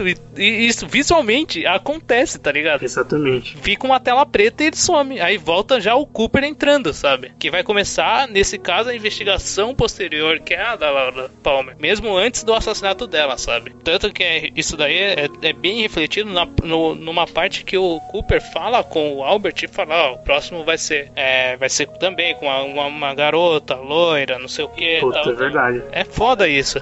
E também tem coisa mais lintiana do que o Cooper observando lá a câmera de segurança, e do nada aparece o David Bowie, velho. Bem, o David Bowie participa aqui, né? Tem sua participação especial vivendo o Philip Jeffries, que é um ex-agente do FBI também, que sumiu, e ele volta, e ele é um personagem crucial pra você entender a dinâmica dessa Black Lodge, desse White Lodge, e também posteriormente pra entender a Judy, que é uma entidade, vamos dizer assim, é a entidade maior do mal que tem na série, que eles colocam, mas ele tem a sua participação, mas o filme, ele tem uns problemas de bastidores. Além do eu falei da briga inicial também, o Dale Cooper aparece muito pouco no filme, porque o Kyle MacLachlan não queria participar do filme, foi um trabalho pra conseguir fazer ele gravar. Quando ele gravou cenas curtas, você vê que ele grava a cena só ali na polícia, não tem nada muito maior, então ele não participa muito do filme, porque ele não queria. A personagem, que é a melhor amiga da Laura Palmer, que é a Donna, a gente vê que a atriz mudou, né? A atriz que fazia a série, tirando aquele problema de relacionamento dos bastidores que o Everton comentou, ela também não estava muito afim de gravar, também teve problemas com o pessoal, então acabou não gravando. A atriz é a Lara Flynn Boyle, eu esqueci o nome dela, mas eu fui pesquisar. Laura Flynn Boyle. E ela não participa, então é outra atriz que vive a Donna no filme. Mas assim, é um filme que é muito importante pra você entender muita coisa do que aconteceu nas duas primeiras temporadas, e principalmente pra terceira temporada, aí eu acho que é fundamental. Uma coisa que eu fiz, eu não recomendo se você por acaso está pensando, ouvinte, em embarcar nesse mundo fantástico Twin Peaks, é assistir as 3 temporadas depois de assistir o filme. Eu recomendo que assistam as 2 temporadas, assistam o Fire Walk With Me, que é o filme, e posteriormente assistam a terceira temporada. Eu recomendo que assista as 2 temporadas, assista o filme, assista o retorno e assista o filme de novo. Pode ser também, que aí você vai pegar mais coisa ainda, né? Com certeza, cara. Que é uma relação muito importante. Mas enfim, esse filme foi lançado em 1992, então tem a sua importância. Então, tem uma crítica muito... Sempre todos, nas matérias que eu vi, todo mundo fala que tem que falar um nome importante, né? E todos que eu falo é o Tarantino, que assistiu esse filme na premiere de Cannes, e ele era muito fã do David Lynch, e ele acabou com o filme. Ele falou que nunca mais queria assistir nada do David Lynch que fosse parecido com aquilo. Bem, não sei se ele voltou pra assistir a terceira temporada ou os outros filmes. Eu acho que assistiu sim. Mesmo porque tem muita coisa Tarantino nessa terceira temporada do Retorno, se a gente pensar. Laura Palmer é a assessorista. E já que eu tô falando dela, lá no final da segunda temporada, a Laura Palmer prometeu pra gente que 25 anos depois eles se encontrariam de novo. Laura Palmer e Dale Cooper. E o David Lynch, em 2017, lança a sua terceira temporada de Twin Peaks. Aqui, ela saiu pelo canal Showtime, como eu comentei lá no início do podcast, e também com distribuição internacional pela Netflix, com 18 episódios. Todos os episódios são dirigidos pelo David Lynch, todos os episódios são escritos pelo David Lynch e pelo Mark Frost. Então, o controle criativo da obra que eles criaram é total aqui. Aí é coleira solta, cara. Aí, cara, não tem negocinho de vamos explicar, vamos fazer narrativa linear, vamos fazer bonitinho. Tudo que tinha até que mais controlado nas primeiras temporadas, aqui, acontece de uma maneira surreal. E aí que eu entro com a análise do cara de novo, que eu achei uma análise muito boa. Se você tem paciência, assista as 4h30 do cara explicando Twin Peaks, cara.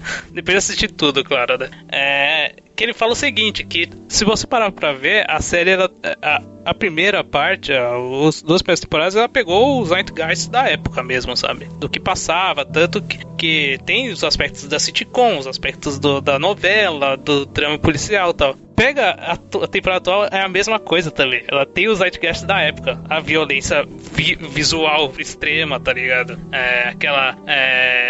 Os aspectos mesmo de computação gráfica, tá ligado? De tecnologia. Tem aquelas paisagens da cidade por cima, que isso é muito... Todas as séries CSI, todas essas séries de crime da semana, elas trabalham com essa visão da cidade por cima, né? Dessa visão panorâmica. A tecnologia em si mesmo, das pessoas, isso é foda, tá ligado? Realmente, ele pega também os elementos da época em si. E depois eu complemento falando, vou complementar depois falando um pouco porque essa é tão diferente, cara. Não, e essa terceira temporada, quando ela também teve seus problemas, o Showtime demorou pra convencer o David Lynch queria total controle da produção, uma coisa que foi conversada, mas enfim, aconteceu. Depois foi divulgado o elenco da temporada, que era uma coisa que ninguém sabia como ia funcionar. Então lá, o elenco tinha a Laura Dern, James Belushi, tinha o Michael Cera, tinha a Naomi Watts, tinha uma caralhada de gente na temporada. E eles estão lá. Não foram revelados papéis. Tem papéis que são absolutamente ridículos, mas tem papéis que são importantíssimos pra temporada. E a série vai realmente continuar a história de Twin Peaks 25 anos depois. E, cara, assim, com certeza o Everton falou das coisas que ele pegou da época, que tanto quando ele fez a série de 90 e agora quando fez essa série. Mas mesmo assim, é com certeza algo que ninguém tinha visto sendo feito nos anos 2010 pra frente. Não, cara, se você parar pra ver, cara, eu acho que realmente é uma coisa muito única, tá ligado? Atualmente da TV, tá ligado? Cara, e assim, a Netflix só tem a temporada... Então, e isso o fato da Netflix ter apenas a temporada, pra mim prejudica muito, tá ligado? Porque se você for ver lá as classificações, a Netflix é tipo 2 estrelas. Exatamente, tá, é horrível. E eu conheço gente que, tipo, eu comentei que eu tava assistindo, né, Twin Peaks, aí a pessoa falou assim, nossa... Eu comecei a ver, mas eu não entendi bosta nenhuma. Eu parei de ver. Eu falei, você assistiu qual? É da Netflix. Eu falei assim, então faz muito sentido. Então, não dá pra assistir se você não tiver tiver assistido as outras temporadas. Não dá, impossível, tá ligado? Você não sabe quem são os personagens, você não vai entender a dinâmica da série. E pra quem entende, ela já tá mais complexazinha. Tipo, tem muita coisa ali que você tem que dar uma... Calma, vamos ver de novo, deixa eu voltar que eu não entendi. Se o cara assim, ele fala assim, não, eu vou até o final. Aí ele para no 8, cara. Ele para no episódio 8. É verdade. Bem, mas assim, a série ela vai trabalhar com ela vai trazer de volta seus personagens principais, né? Os que estão vivos e os que toparam participar. Por exemplo, o Harry Truman é um ator que se aposentou e ele, mesmo o Lynch pedindo pra ele, não quis voltar a trabalhar. A Donna foi uma atriz que não foi nem chamada pra fazer, mesmo Fire of Me, que ela nem gravou, então foi chamada. Se você vê ela hoje em dia, ela estragou, cara. Ela é tipo daquelas personagens, daquelas atrizes mais velhas que fizeram cirurgias e cirurgias, né? Que parece um boneco de plástico hoje. Exatamente. Mas assim, uma coisa que é muito, muito nostálgica, é muito legal de ver, é que o David Lynch, ele não optou por trazer atores jovens. Tem os novos atores, assim, que participam da série pontualmente, mas ele não optou por trazer atores jovens pra ver os seus personagens. Isso já tinha acontecido. Tem aquela série Beverly Hills, 9.000, não sei das quantas, eu não vou saber o número exato, mas é uma série clássica que fez muito sucesso e depois teve um reboot. E esse reboot, remake, continuação, eles trouxeram atores jovens pra ver os mesmos personagens, enfim. Não é uma coisa que o David Lynch optou por fazer, ele trouxe os mesmos atores. E o tempo é muito importante na série porque eles estão vivendo as suas vidas 25 anos depois, e você percebe isso durante a série, né? A série vai ter uma história nova, um fio condutor, mas o crime que vai ser solucionado, ou a coisa que tem que ser solucionada, ainda é a mesma de 25 anos atrás. Não, então, aí é que entra um detalhe, né? Porque ele é tão diferente, o retorno, né? Porque ele é verdadeiramente outra série. Twin Peaks acabou com a morte da Laura. Com a morte da Laura, não, com a revelação do assassino da Laura. Twin Peaks acabou lá. Então, tipo, o fato dos fãs quererem tanto uma nova série e tal, foi exatamente isso que o Lynch apresentou. Uma outra série. Exatamente. Isso pode ser descontentamento para muitos, pode ser genial para outros. Assim, logicamente, vai ter gente que não vai gostar dessa temporada? Vai. Primeiro, vamos começar pelo básico. O seu personagem principal, Dale Cooper, como a gente sabe, lá no final da segunda temporada, ele virou uma entidade. E aqui, ele aparece no começo da série rapidamente como Cooper, num episódio que é totalmente voltado a conhecer o mistério do Black Lodge, que ele vai viajar por dimensões e não vai fazer sentido nenhum. Sim. Mas ele não aparece na série até os últimos capítulos. Eu digo últimos capítulos, 16. É o capítulo que ele vai voltar.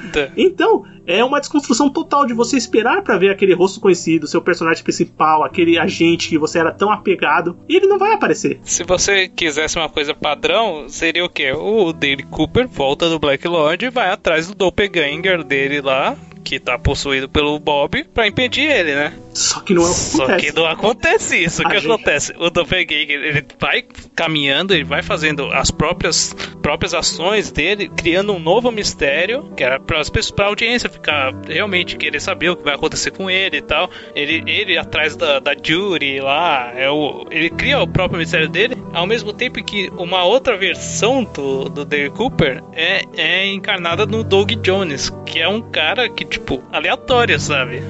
Exatamente. Então isso é muito David Lynch, que eu comentou. Ele não só continuou a sua série 30 anos depois, 30 anos depois, não, né?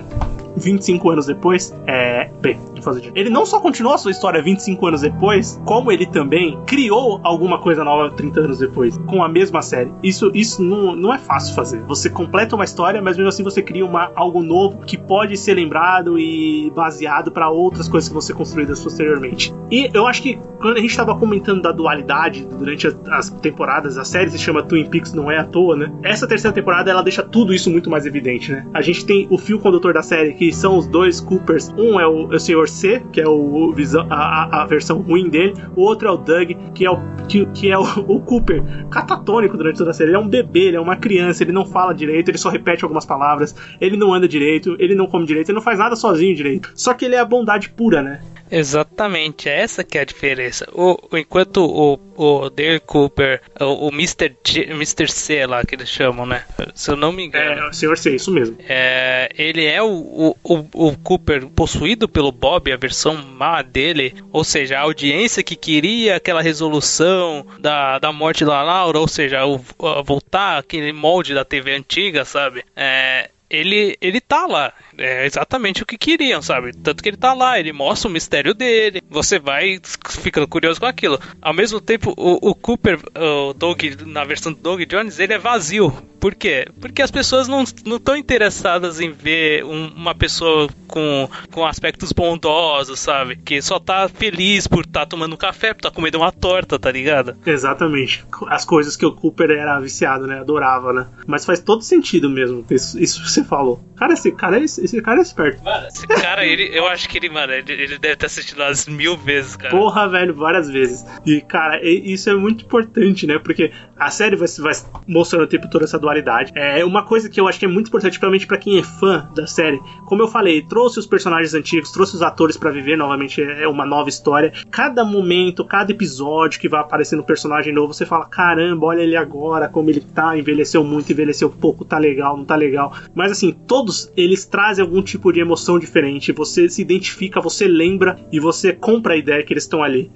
A parte do FBI, né, o Gordon Cole com o David Lynch, que o David Lynch, ele tá muito mais presente nessa temporada, né, ele tá praticamente em todos os episódios, e tem o time dele, o Gordon Cole, tem o Albert, que é o ator, o Miguel Ferrer, que faleceu pouco tempo depois, né, da gravação da temporada, e tem outra gente que é a Tammy Preston, revivida pela Christabel, que é uma cantora de longa data, parceira do David Lynch também, que eles fizeram várias músicas, CDs, enfim, juntos, e ela tá ali na série como mais uma musa inspiradora, né, que é parte essencial dos trabalhos do David Lynch. Sim, só mulher bonita, cara.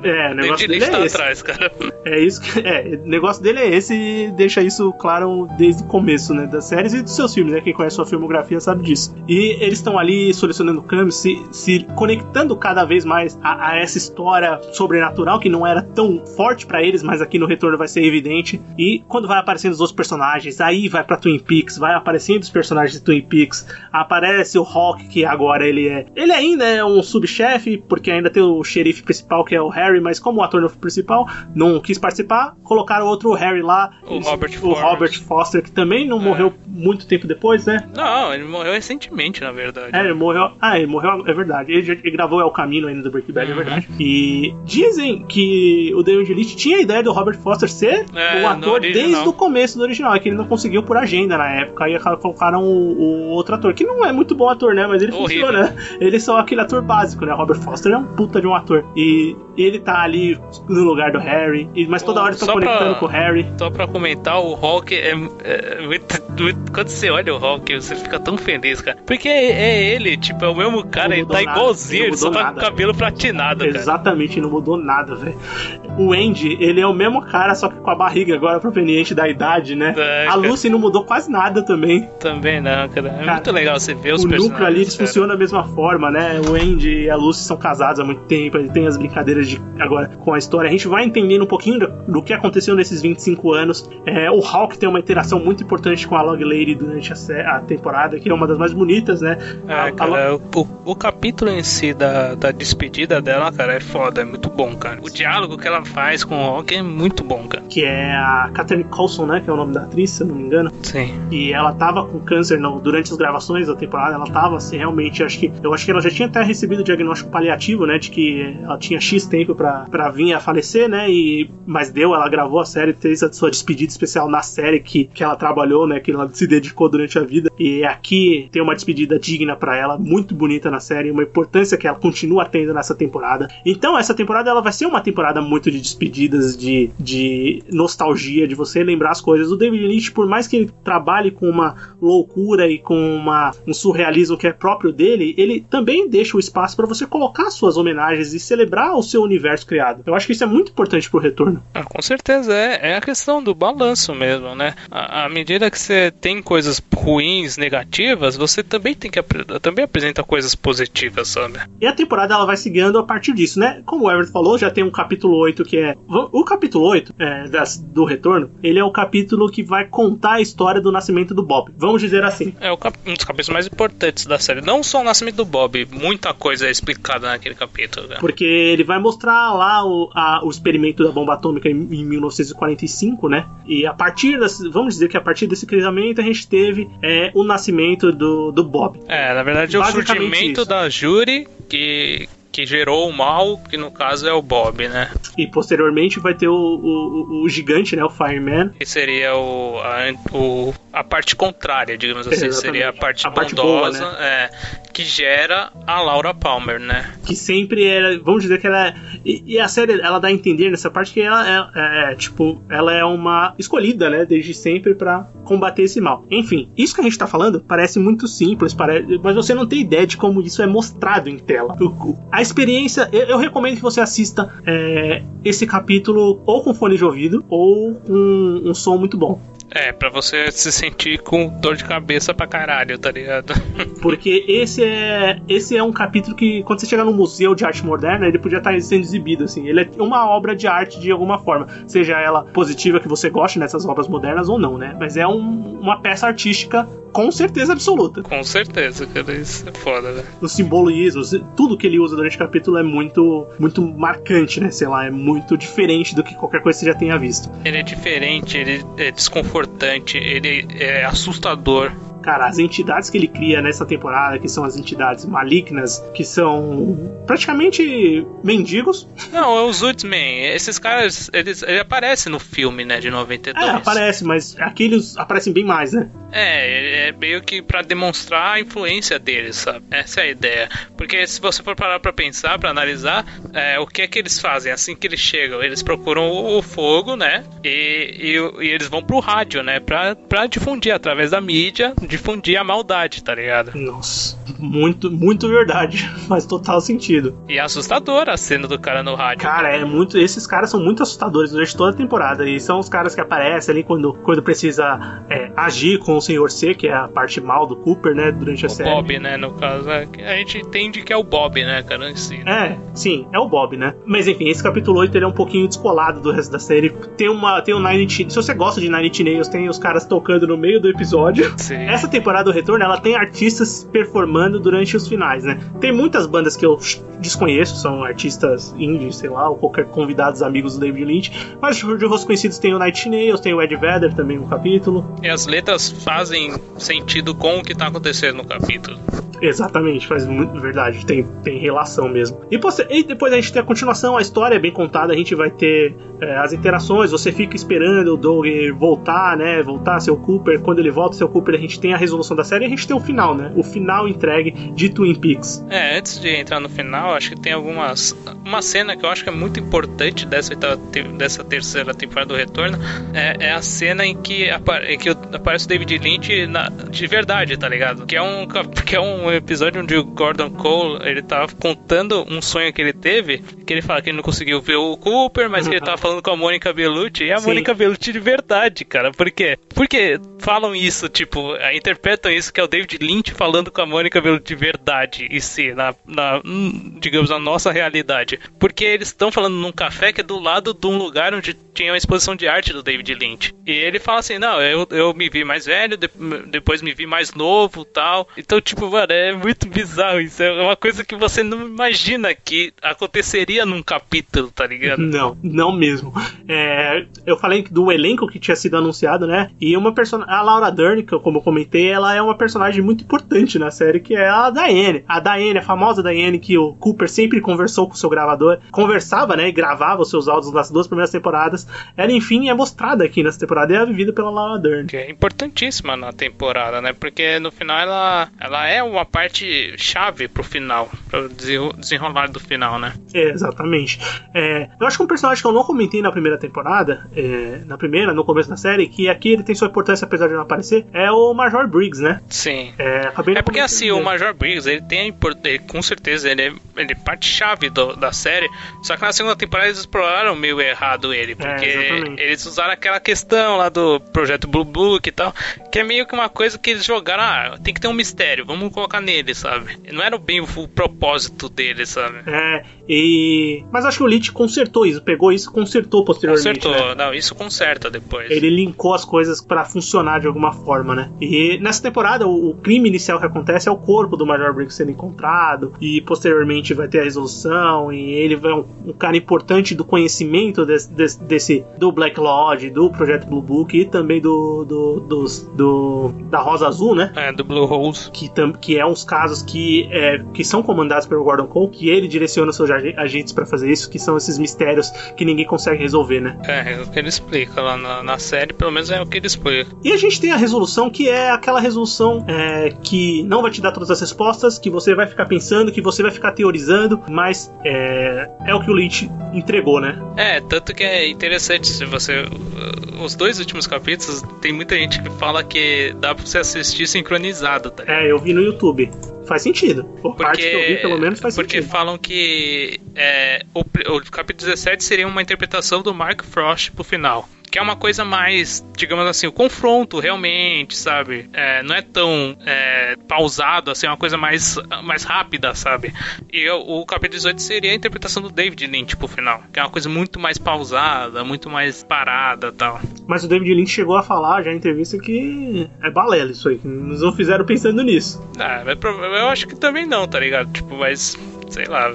Mas enfim, o final do... Porque pra mim não tem, tipo, tanta... Não, tem alguns pontos pra mim de eles conexão, se ligam mas... bem, sabe? Não, se ligam bem, com certeza. Se ligam bem com os personagens que estão introduzidos, com as coisas que estão acontecendo, se ligam bem. E ainda mais quando a gente começa a pensar nesse mundo de sonho, nesse mundo de dimensões alternativas, de que o tempo não é linear, é diferente, tudo acontecer ao mesmo tempo, né? Então aí faz muito sentido. Sim. Mas eu acho que a teoria... Tem várias teorias de final, né, que eles já criaram, mas eu acho que a teoria que é mais aceita que quando o Cooper e a Diane finalmente estão juntos, eles acabam indo pra uma dimensão diferente, que não é mais a dimensão real que eles estavam vendo naquela era. Seria a nossa realidade, no caso. Tá? Interpretam muito como a nossa realidade. E na nossa realidade, não existia Laura Palmer, o Cooper não é o Cooper, é outro agente. E eles falam que é a nossa realidade muito pelo fato de no final, o contexto final principal do último capítulo é o Cooper indo atrás da Laura Palmer. Só que quando ele chega lá pra ver ela, ela se apresenta com outro nome, né? Como Carrie Page, né? E o Cooper fica meio confuso, né? Porque, tipo, ele fala o nome dos pais, ela fala, não, esses eram meus pais mesmo. Só que é outra pessoa. E o Cooper fala o seguinte, então beleza, eu vou levar você pra sua casa, pra sua mãe. Vamos lá ver, né? E ao chegar lá, é outra pessoa que mora na casa deles, na casa que era dela. Uhum. E falam muito que é a nossa realidade, porque aquela mulher que aparece é a verdadeira moradora da casa atualmente do local, tá ligado? Por isso que falam que é a nossa realidade aqui. Cara, isso é muito brilhante, velho. Puta que pariu. E, enfim, mas se dá a entender que toda essa resolução rebutou não, fez com que não acontecesse o assassinato da Laura Palmer, porque a Laura Palmer não existiu. Exatamente. Então, posteriormente, tem o Mark Frost escreveu 2 livros, e um deles, que chama Dossiê Twin Peaks, ou Dossiê... Deixa eu pegar o nome. O Dossiê Final. Twin Peaks, o Dossiê Final. Ele vai contar como... são muitos relatos do FBI, né, como arquivos classificados, e são escritos pela Tammy Preston, que é a agente que acompanha eles na temporada. E um deles vai falar que ela foi pesquisar em Twin Peaks e falou que nunca existiu essa Laura Palmer, esse assassinato da Laura Palmer, e essas coisas que aconteceram na série. Tanto que é muito curioso quando ele fala. A fala final do Cooper, né? Que ano nós estamos, sabe? Que ano é esse? E no final, o grito da Laura Palmer, sim, sabe? É muito. E é muito do que o Leech comenta também, que uma coisa que ele trabalha na temporada é a questão do trauma, né? O trauma, ele já trabalhou na Fire of Me, é uma coisa muito presente. Ele fala que esse trauma que, por exemplo, a Laura Palmer sofreu e que os outros personagens sofrem, ele nunca some. Você pode tentar ocultar, você pode tentar guardar, mas ele sempre vai estar lá. E de alguma forma ele vai te marcar. E a série explora exatamente isso. Por mais que ela tenha mudado sua linha do tempo, tenha tentado mudar, vai continuar tendo aquele trauma e acontecendo alguma coisa que vai te remeter a isso. Porque existiu aquele trauma, né? Tipo, se você for pela uma mitologia da série, realmente, tipo, a pessoa não interessa a realidade que ela tem aquele trauma, sabe?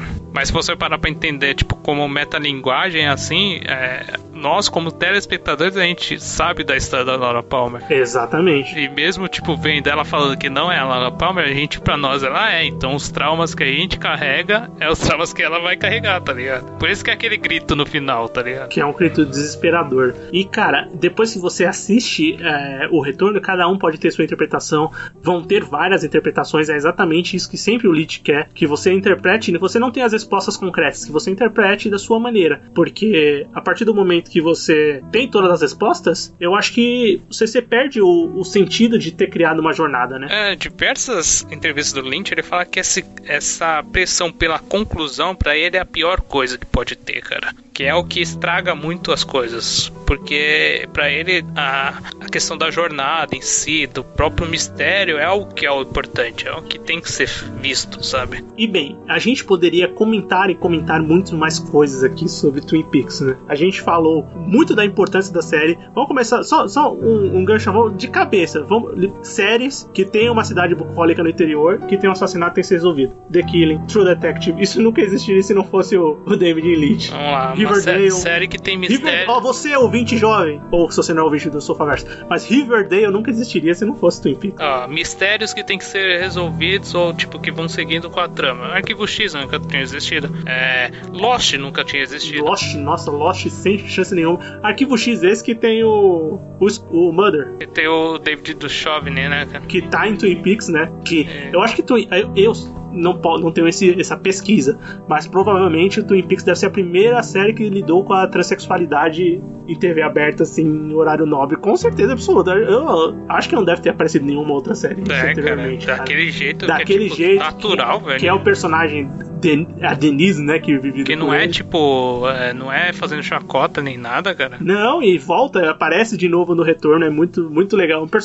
É uma personagem muito foda, vale a pena. Mano, sério, tipo, você parar pra pensar, todos os caras que, o David Chase mesmo, você falou do Sopranos é uma série que não existiria. O Damon Lindelof também, ele fala pra ele que, tipo, Twin Peaks é a principal série. O cara do Mr. Robot também lá fala que, tipo, mano, Sam Smile. O Sam Smile fala que pra ele Twin Peaks é a série principal que ele já viu, tá ligado? Mano, todos esses caras, eles foram influenciados por Twin Peaks e as séries que eles fizeram influenciaram outras séries. Por isso que, tipo, Twin Peaks realmente é um marco na TV, cara. É um marco na TV de muitas esferas, tanto da esfera criativa, como também na questão do business, de fazer a série, gerar lucros e gerar telespectadores pra acompanhar de uma maneira diferente do que era feito. E gerar também tratar a TV como uma arte mais nobre do que era tratado, sabe? Mais próximo do cinema. O que atualmente é uma realidade, cara. Não, hoje em dia os atores fazem trabalhos grandes na TV como fazem trabalhos nas séries, e os diretores a mesma coisa. Os diretores estão trabalhando nos serviços de streaming, criando conteúdo original. A gente tem atores de peso que tem histórias gigantes do cinema fazendo séries originais dos serviços de streaming. Então hoje em dia já é uma coisa junta, né? Não tem mais uma diferenciação do que é cinema, do que é TV, na questão de qualidade de arte mesmo, de audiovisual, de produção. E isso é muito pioneiro, isso aconteceu porque Twin Peaks existiu. Eu espero que ninguém vá pro Black Lodge ou White Lodge tentar fazer um reboot pra tirar Twin Peaks da linha do tempo, senão acho que a gente não teria muitas séries boas hoje em dia. Nossa, fudeu, a gente já tá vendo, sei lá, mano, Dallas até hoje, tá ligado? Super máquina, velho. Então, a importância de Twin Peaks é muito gigante. E eu espero que você, ouvinte, que não conhece Twin Peaks, se você conhece Twin Peaks, que você tenha gostado do episódio, né, que serviu muito como homenagem pra esse legado dessa série tão importante. Logicamente, a gente podia ter comentado muito mais, principalmente do desenrolar das histórias, mas é muita coisa. Esse episódio é mais um especial pra celebrar esses 30 anos do Twin Peaks. E você, ouvinte, que nunca assistiu Twin Peaks, eu recomendo que assista. Vale muito a pena, pelo menos pra você ter ideia do que foi. Se você não gostar do começo, tudo bem. Porque, assim, se você não gostar, realmente, você não gosta do começo, chegar até a parte dos sonhos do Cooper, você fala, isso tá muito bizarro, não é pra você a série. Sinto muito, tá ligado? Tem série que é, tem série que não é, cara. Mas, cara, se você passar e gostar disso, realmente não tem como fugir, sabe? Não, totalmente. Fica bem por aí. Bem, acho que é isso, né, Everton? Com certeza. Essa jornada foi grande, foi um episódio longo, mas a gente ainda tem um bloco final pra fazer. Vamos lá? Vamos. Recomendações, críticas e o que mais vier à nossa cabeça agora no bloco final.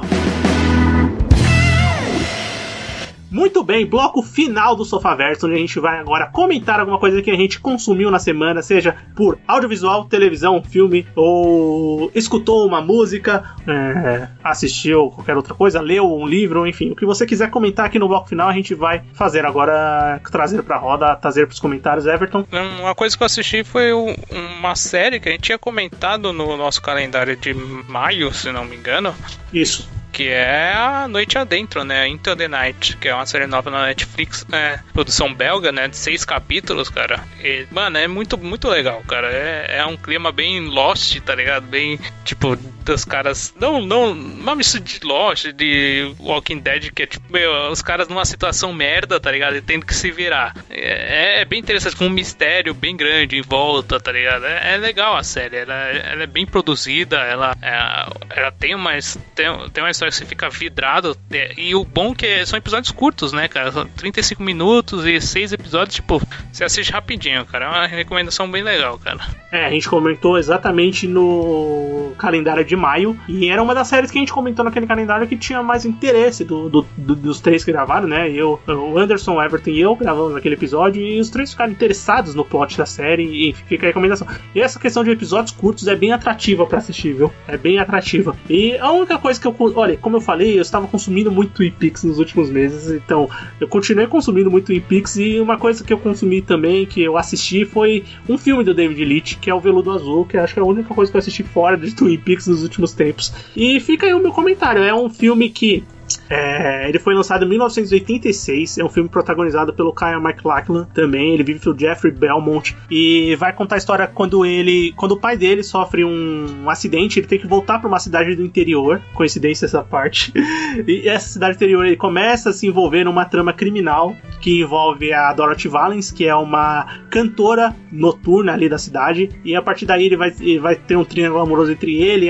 e a personagem da Laura Dern, que é a Sandy, que é filha do detetive, e ele vai começar a tentar investigar o que está acontecendo com a Dorothy, o crime que está acontecendo, vai ter um problema com o traficante da cidade, um dos maiores grandes, que é vivido pelo Dennis Hopper, eu acho que o nome dele é Frank no filme, mas é um filme que ele pode ser considerado, então, tipo, quando você assiste, você vê que ele é uma base muito forte pro Twin Peaks, que é essa volta pro interior, essa investigação criminal, dualidade das coisas, que dualidade, surrealismo das coisas, as coisas acontecendo, assim, as cortinas vermelhas estão pelo filme todo, as cortinas vermelhas que estão no Twin Peaks, né? E, cara, é um filme pra você conhecer mais o David Leitch. Se você gostou do Twin Peaks, recomendo muito que assista o filme, porque você vai ver muito do que ele teve de ideia pra colocar no Twin Peaks, e muito do ponto de vista cinematográfico dele, né? É um conto de fadas surrealista, hipersexualizado, umas coisas acontecem assim, de uma maneira meio bizarra, mas funciona. É um filme de 2 horas que passa muito rápido, que tem boas interpretações e funciona pra você entender mais da mente do David Lynch, né, do cinema dele e também do Twin Peaks, certo? Certo. Muito bem. Ouvinte, muito obrigado por ouvir mais um episódio do Sofaverso. Se você quiser comentar alguma coisa com a gente e também comentar sobre Twin Peaks que a gente conversou nesse episódio, manda e-mail pra gente. O e-mail é podcastsofaverso@gmail.com, ou também converse com a gente nas nossas redes sociais. Segue a gente e converse com a gente, né? O Twitter é o @sofaverso, o Instagram também a gente tá como Sofaverso, e tem episódio todos os domingos. Todo domingo tá saindo episódio novo. Você pode escutar pelo site, ou você pode escutar no seu agregador favorito. A gente tá no Spotify, a gente tá no Deezer, tá no Apple, né, no iTunes, tá no Player FM, tá no Cashbox. Você pode pegar o feed lá pelo site e adicionar no Podcast Addict, no Pocket Cast, enfim, onde você quiser escutar a gente tá de fácil acesso. E é isso aí, muito obrigado por ouvir mais um episódio. A gente se encontra no próximo domingo, certo? Certo. Muito bem, valeu! Valeu.